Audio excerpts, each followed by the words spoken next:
Welcome to another episode of the Online Prosperity Experience podcast. You're about to hear your host, Prosper Taravinga's powerful digital marketing strategies and actionable tactics that you can use right now. Prosper has helped more than 50,000 people from over 10 countries to create meaningful businesses that are profitable and enjoyable. Listen to this podcast so that you too can build your own business with less stress and overwhelm. Let's get started. Don't focus on being popular, but focus on being essential. Now, I'm just throwing a lot of words here, especially for my internet explorers, people that are working hard to make sure that their business is profitable and enjoyable. And it's actually an oxymoron for me to say you shouldn't focus on being popular, because if people don't know who you are, people don't like you, and people don't trust you, they're definitely not going to buy from you. But I want us to look at it from a professional and actually profitable position, that we are now following what I deem and call vanity matrix and not bringing value to the table. You know what? Because your customers are not buying your Twitter followers. Your customers are not buying your Facebook following, and your customers are not buying your Instagram or TikTok following. They're buying value. They're buying, good health. They're buying wealth strategies from you. They're buying better relationships from you, just predicated on what it is that you're offering them. So if you're a coach or consultant that is focusing on vanity matrix, I want you to go on the internet, type in Shania Twain. All right. She's got a song that says, "That don't impress me much." I remember listening to this song as a kid, and it goes with the rhyme, just, "Oh no, that don't impress me much." All right. Look it up. Look up Shania Twain.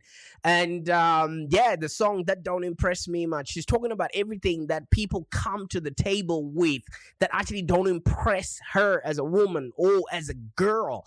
That guys think it actually works in this, space. Okay. So I really want you as a coach, consultant, or small to medium business to stop focusing on being popular on social media, but actually focus on being missed when you're gone. All right. So this came about today, actually. I received an email from a well-to-do guy. I think he means well. And he's like, "Yeah, I've got this blog post that I wrote. I want you to put it on your on your website, or link it back to your website, just because I am this guy. I have this following. I've got the #1 podcast in whatever thing that I don't even know exists." And I'm like, bruh, that don't impress me much. You're asking for a link from me, and you're coming in with your dirty feet into my house with a white carpet. Do you know what I mean? Like, what value is that for me? What's in it for me? Whether you're a big shot and wherever you're from, you're a big fish in whatever small pond you're from, lead with value. What are you actually bringing to the table? And then I was just, flicking through my books, and I came across Seth Godin. And he has a statement that says, "In order to be liked, though, you might have to trade your true, venerable self for a short-term focused obsession with pleasing the masses." Now, one thing about pleasing the masses is you might succeed, but you influence no one. All right. What I've noticed is a lot of people with all this vanity metrics around them, with all this ego around being an influencer or having done something, they don't have much substance behind them. They don't even have a back end where I can look them up or see what else is past those likes, comments, and shares. Value is what you get paid for, my friend. And I might as well just put up Shania Twain. "That don't impress me much." Let me tell you something, ladies and gentlemen. If you are going to be impressing and influencing people, you need to lead with value. You need to show people you can justify their failures, encourage their dreams. You confirm people's suspicions, help them throw rocks at their enemies because you viscerally understand who they are and where they're going, not necessarily just leading with just because other vain people are putting you on a pedestal, you think you can show up and showcase, to your clients, especially or people or randoms on the internet. You see, about 10, 15 years ago, when I actually first started as on my journey as a digital marketer, I used to actually network by phone. And I used to go out, shake hands at various, industry events because I needed to be known within the space. I needed people to acknowledge who I was and actually get to understand that I can help them market their business. And, at the most productive of these events, was maybe when I was collecting an award. I've won a few awards, like Afropreneur or Rising Entrepreneur in the African community, and I was just collecting awards for work that I had done or celebrating with my clients, and there I was being shown in my very best light, surrounded by my very best prospects. People will go to events like that and then they would know, oh, there's people like this in this community, let's work with them, and all I had to do was just keep doing good work and appearing at those functions and actually being invited and allowing people to link back to my website, because I was doing work that matters for people who cared. Back in that time, yes, email was just new. Internet was a little bit new. Social media was also getting its foot around, and people were just getting accustomed to using these platforms. We had to do everything by either word of mouth or the very expensive traditional marketing. And my marketing strategy was to simply keep doing good work, because if you do good work, you get invited to places where you can then meet your prospects. All right. Yes, people were connecting on social media, but a lot of business people were skeptical about jumping online, and so we had to go offline in order to meet them online, and then build a place where when they show up online, then they can get to see how this digital marketing stuff actually works. I kid you not. I was sitting, when Facebook Live started, now it's quite it's quite ubiquitous. It's everywhere. Even a grandma who's celebrating with her grandkids can do a Facebook Live, and people can tune in for hours on end. When Facebook Live was starting, people didn't know what it was. They didn't know what sort of animal it was, and I jumped on that bandwagon. I wrote about it, and I did the lunch and learn during those times where I would show up every single day at 2 p.m. AEST without fail and do a 30-minute podcast episode. Now, let me tell you what that has built. What that 30-minute segment was preparing me for now this new medium, which is the podcast. And I can just sit here and start talking. Why? Because I've been doing this ever since the internet, created a platform for everybody, who can create an audience around them. Okay? So nobody even knew what I looked like half of the time up until I started showing up on Facebook Live. Nobody even knew how old I was or where I was based. I'm black, right? And so a lot of people might see a couple of photos here and there, and the first question they ask is, are you based in Australia? I was just known and judged by my reputation alone. And I'm maintaining that. I went through the whole social media days where I was showing up every single day, engaging. I built, a really big page, which has now been deleted off of Facebook. You can still find traces of it, people linking back to it and all that stuff. But now it no longer works. It no longer works. You gotta pay to play, and if you don't want to pay Facebook, they're not gonna show your work. So they moved from pages, and then they went to groups, and then you still find people coming to me and telling me, "Oh, I've got 300,000 people that actually follow me on Facebook." Well, that don't impress me much. You know why? Because I know none of those people are actually receiving any of the content that you're putting out there. So I'm just, telling you as how I grew up in this whole space. And I think by 2016, I now needed a new website for my digital marketing and consulting. And I was dabbling into maybe the speaking business, you know? After all, when you're on stage and speaking to a group of maybe 500 or 700 prospects in the audience, you should give them some sort of place where they can then follow up with you offline or online. And the day that I actually started speaking was the day that I no longer was jumped simply from my work, the SEO that I was doing for my clients.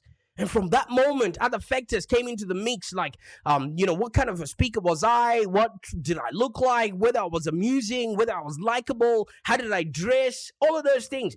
I have gone on bigger stages, shared the stage with bigger names, and still nobody knew who I was. And I think by 2017, 2018, I also had to update my website. We did the whole SEO migration because the algorithms had changed at that time. And also the first version of my website was beginning to look a little bit old. Because websites are like that. Every year something new comes up. And the appearance of your website is just a bit like, the fashion, of the time. So if you're wearing last year's collection, you don't look cool anymore. And especially if you're going to be a digital marketer, come on, man. You see what that was doing to us. So there were days and years when it was so competitive. You needed to have an app. You needed to be seen there. All of that stuff. But right now, let me tell you something. If you have identified your target market, if you have clarified your message and you've determined what media you're going to be reaching out that audience to, you just want to stay in that lane and make sure you keep showing up for those people just so that they get to know you, like you, and trust you. And it takes time for people to know you. It takes time for people to be convinced that, yes, you might have, the solutions to the problems that they might have. So when somebody keeps jumping onto the next, social media platform or keeps jumping onto the next, media that has showed up, you're not making a dent. You're not changing people's lives. You're not solving people's problems at all, because people need time to, familiarity breeds confidence, and people need to see you maybe 13 to 14 times. So if you're on this platform today and you're on that platform today, come on, man.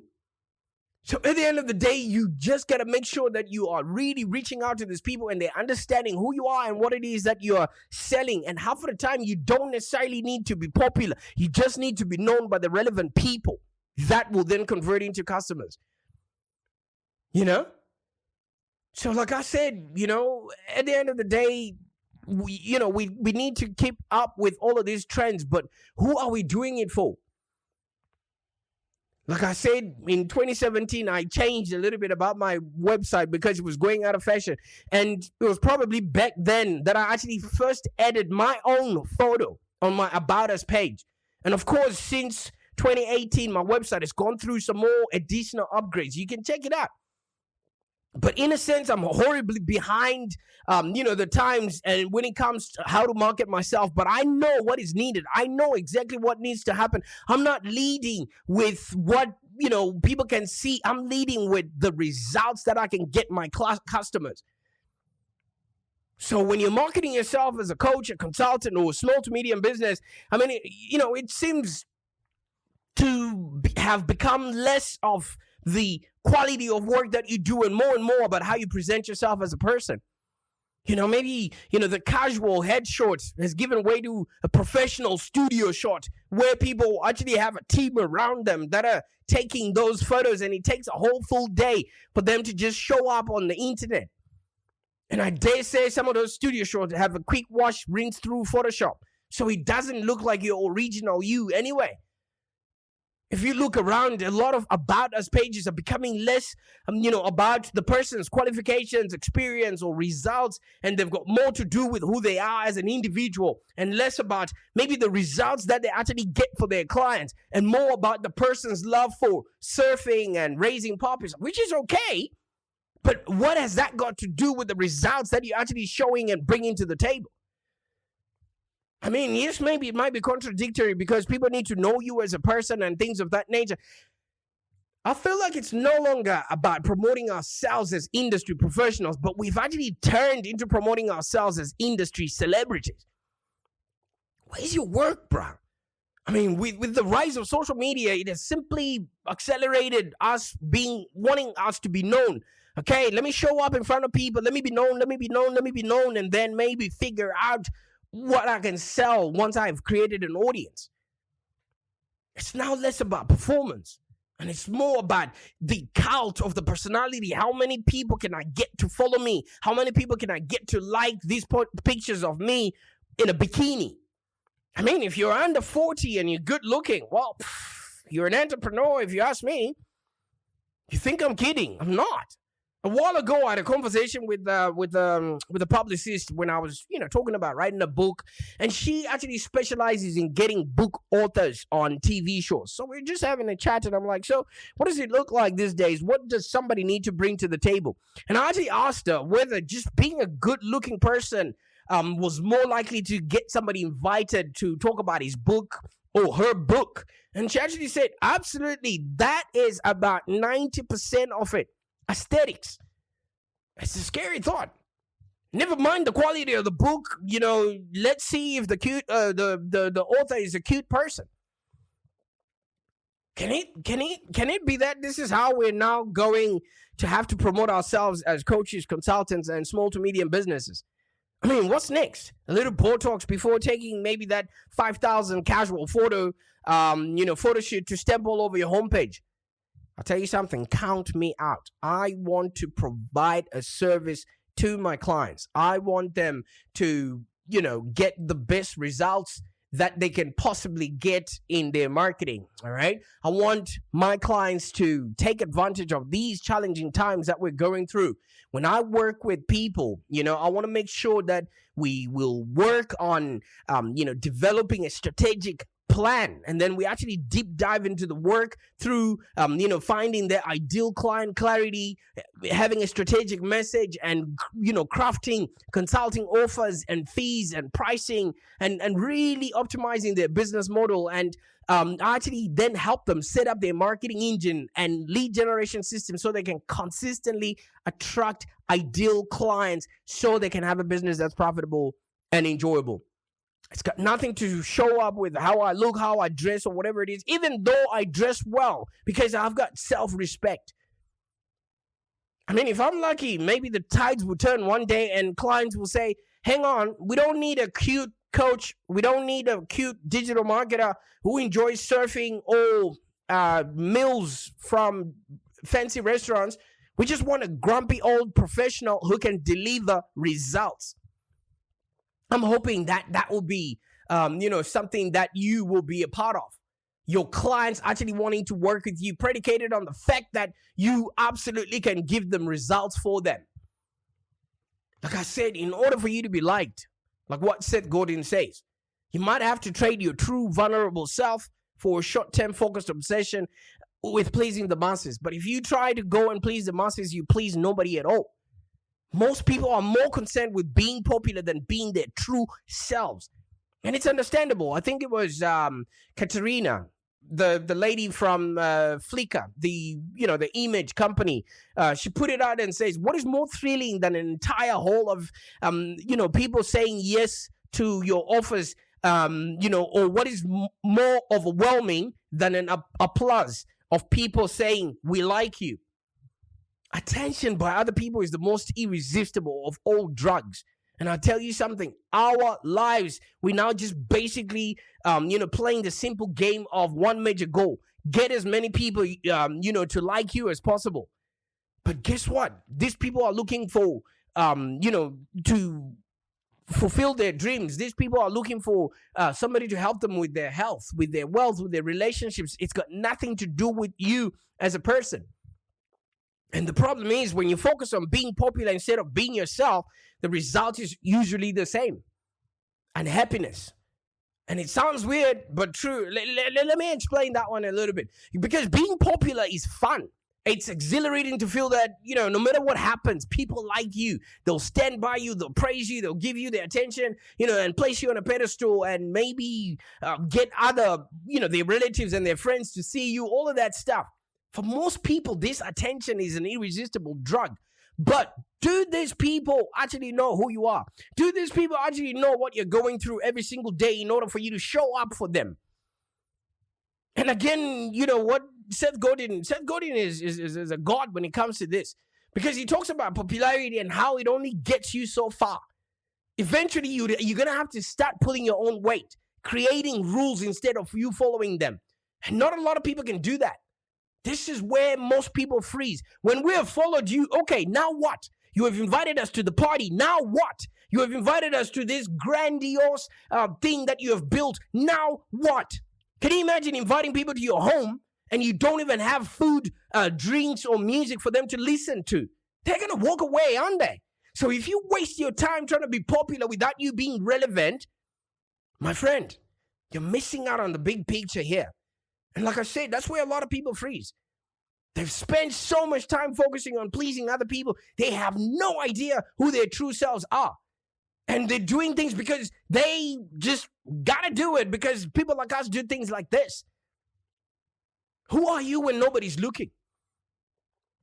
And this is what usually leads to anxiety and happiness and constantly trying to feed, their way back into the spotlight. I read somewhere in one of the books that I was reading, I'm probably going to butcher this idea, but I want you to really, really look at all the people that, were in a sitcom or a TV show and they were acting as somebody else while in a show, that represented somebody who acted as themselves.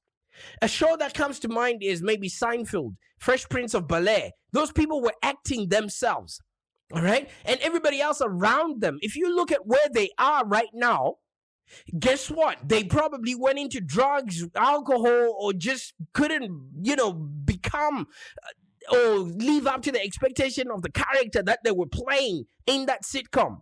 Especially if a sitcom went for more than 5 years or whatever, because people like George Costanza become the character they're playing because you have to be that person constantly every single day. And when you go back home without all the, the accolades, the people around you, the fake people clapping your every move in a fake studio audience, it gets to you, And they keep trying to fight their way back into the spotlight, and you're no longer relevant with the time. Not being you will destroy you. What would be the whole point of you going out to just become famous and become somebody else at the expense of losing yourself? Don't focus on being momentarily popular. I mean, you don't want to host a fair weather of friends. Can you imagine all those people that are following you? They just showed up at your doorstep today. You want real connections. You want great people. You want real customers. You want people that sing your praises even at a barbecue. You want people that spray and pray, about what it is that you have done. You want loyal clients that are not just there to see when you're gonna mess up, because that's what half of the people are showing up to see. Instead of you taking a selfie, deliver outstanding results to your clients and win their loyalty for life. Figure out how many clients do you actually need in order for you to survive. Because if you give customers results, they'll sing your praises to their family, to their friends, to their colleagues at a barbecue, or even strangers on a bus. Focus on being missed when you're gone. Who are you when you're not in the room? Not trying to constantly be in the room. Because it's a limiting mindset where you start prioritizing popularity and being liked. Because seeking to become popular is not a hardwired human nature. We want to live in a community, but we don't necessarily want all communities, to know about our hunting ideas, to know about our gathering places, because then that means we've got no more food left for us. The reason most people are unhappy is because their priorities are wrong. You prioritize that like, you prioritize that share, you prioritize something that doesn't matter. I think it was Jim Rohn that says a lot of people measure in minor things. See, for most people, prize, the phone they have, their appearances, their attention that other people have, and is maybe what makes them come alive. What happens when you're alone and there's not that applause, when there's not those people that actually, just being entertained by your presence? Let me tell you something. It's just time to unlearn the mindset of always seeking to be popular. I mean, not to sort of say you don't need to show up on social media, but you just need to tweak that mindset. It's time to completely unlearn the negative, mindset of prioritizing being popular and being liked.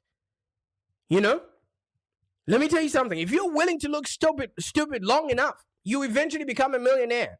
Look at all the nerds that were laughed at school, all the nerds that were laughed at by the popular people at school are the ones that own the companies right now. Do you think if Mark Zuckerberg didn't have this opportunity to become, the leader of Meta, do you think he would stand a chance for people to even recognize him in society? Let me tell you something. This self-confidence will eventually start coming in when you're actually really doing work that matters. You eventually lose fear of other people because it's all fear. Because if you're afraid of losing people that like you, if you're afraid of people not following you, then you actually have nothing. If you are content with who you are yourself, you eventually become more fully alive than ever because you don't need other people to bring you alive. I mean, yes, we now want sort of instant gratification. You post something, then people like it. You just have to wait a little bit longer than most people are willing to wait. Popularity and, other people's attention is a double-edged sword. Praise and applause is obviously an irresistible drug, but booze, if people are going to boo you and jeer at you, it's also an extreme deterrent that actually stops people from their tracks. Learn to love losing. Because if you depend on other people's affection to be successful, you're always going to be giving them power to destroy your self-worth. So if you really are strong within yourself and stand in within yourself, you, my friend, can weather any storm. And you'll be part of what they call essential. Because when you're afraid that other people are not going to like you, that fear alone is usually what stops people from taking big risks or putting in massive action towards whatever goals that they might have, because they're afraid that people will not like them, or they will not, make that post go viral, or whatever you kids call it these days. Let me tell you something. Stop letting other people reward you. Reward yourself, and you'll never have to try to get other people to like you at all. Because if you are going to be waiting for other people to, bring you happiness, bring you income, other people to validate anything that you put out there, what happens when you don't have that fake applause? So many, right now, Elon Musk is taking Twitter to court because so many of the social media profiles on Twitter, guess what, are robots.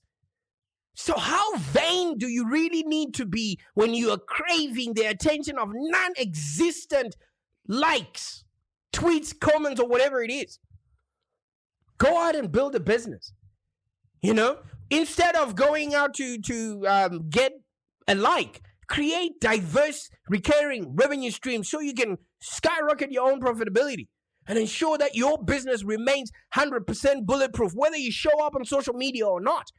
Or even during market downturns, global pandemics, or any lockdowns that might just come in, you would still know you are relevant and you've got your own self-worth without you having to beg other people, to give you likes just to give you strength to get out of bed. Let me tell you something. If you really want to win in this game, if you really want to, generate hundreds of qualified leads and high-ticket, clients like clockwork, so you never have to rely on maybe, having to take your shirt off in order for people to send you likes, or cold calling or emailing just to beg clients to hire you, stop focusing on being popular. You can finally focus on creating good, true, noble work that truly helps people. We get paid in direct proportion to the value that we bring to the marketplace. The internet is this insatiable content monster. And if you keep going and following and wanting to be popular, you're only as good as your last tweet, bro. I want you to evolve from being an insecure influencer to somebody who people will miss when you're actually gone. Who do people say when you're not in the room? I'll tell you something. While we were talking, I just remembered something. I received a really, really nice email from a reader of mine once. And you know what they say? They say, do you know you come across as such a warm person? Is that what you're really like? I love getting emails from you. Let me tell you something. That, my friend, is the biggest compliment that you're going to need. You know, I fought hard against myself, against the world, even people around me, to become warm and kind and be of value. The kind of person people will actually miss when I'm gone and look forward to seeing when I show up in the public space. And I've been able to build a magnificent business just doing this. I don't even need to leave my house. But more importantly, I wake up each day and happy to be who I am, happy to be prosper. Something I could not have honestly said if I didn't follow this trend. Don't focus on being popular. Focus on helping others. Focus on being missed when you're gone. Let me tell you something. If you're an entrepreneur and if this struck a chord, send me an email. prosper@livelongdigital.com.au. Bye for now. Thank you for joining us today. If you have any questions, let's continue the conversation in the Live Long Digital community. Become a Live Long Digital community member today. This community is for ambitious entrepreneurs and small business owners with the drive to take control of the future of their businesses and achieve huge success without stress and overwhelm. As you heard, Prosper can help you by teaching you marketing strategies that work. So look no further than the Live Long Digital community of entrepreneurs and highly successful business owners. Join our community today. Find us on www.community.livelongdigital.com.au. Network with other driven entrepreneurs and find the expert guidance you need to take your business to the next level. www.community.livelongdigital.com.au